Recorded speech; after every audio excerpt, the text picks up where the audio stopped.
Acrophobia is an extreme or irrational fear or phobia of heights, especially when one is not particularly high up. It belongs to a category of specific phobias called space and motion discomfort that share both similar etiology and options for treatment. Most people experience a degree of natural fear when exposed to heights, known as the fear of falling. On the other hand, those who have little fear of such exposure are said to have a head for heights. A head for heights is advantageous for those hiking or climbing in mountainous terrain and also in certain jobs, e.g., steeplejacks or wind turbine mechanics. Acrophobia sufferers can experience a panic attack in high places and become too agitated to get themselves down safely. Approximately 2% of the general population suffers from acrophobia, with twice as many women affected as men. Causes.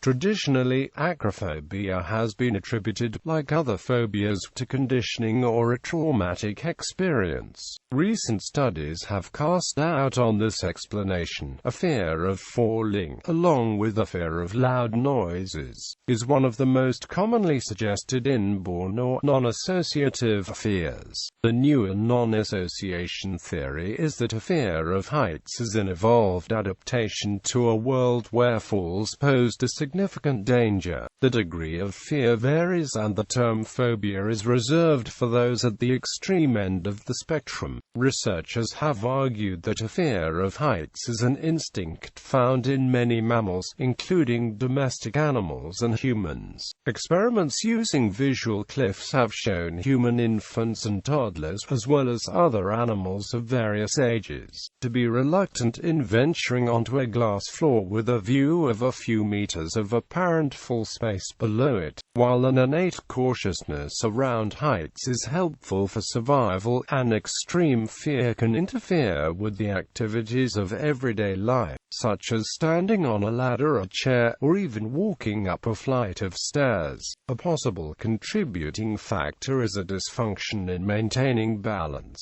In this case, the anxiety is both well-founded and secondary. The human balance system integrates proprioceptive, vestibular and nearby visual cues to reckon position and motion. As height increases, visual cues recede and balance becomes poorer even in normal people. However, most people respond by shifting to more reliance on the proprioceptive and vestibular branches of the equilibrium system. An acrophobic, however, continues to over-rely on visual signals, whether because of inadequate vestibular function or incorrect strategy. Locomotion at a high elevation requires more than normal visual processing.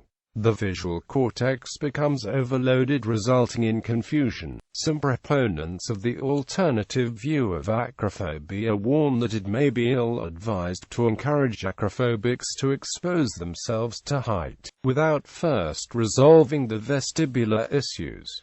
Research is underway at several clinics. Treatment. There have been a number of promising studies into using virtual reality therapy for acrophobia. Many different types of medications are used in the treatment of phobias like fear of heights, including traditional anti-anxiety drugs such as benzodiazepines, and newer options like antidepressants and beta-blockers. Confusion with vertigo. Vertigo is often used to describe a fear of heights, but it is more accurately a spinning sensation that occurs when one is not actually spinning. It can be triggered by looking down from a high place, or by looking straight up at a high place, a tall object. But this alone does not describe vertigo. True vertigo can be triggered by almost any type of movement or change in visual perspective. Vertigo is qualified as height vertigo when referring to dizziness triggered by heights. Media treatment. In the Alfred Hitchcock film Vertigo, John Scotty Ferguson, played by James Stewart, has to resign from the police force after an incident which causes him to develop both acrophobia and vertigo. The word vertigo is only mentioned once, while acrophobia is mentioned several times. Early on in the film, Ferguson faints while climbing a stepladder.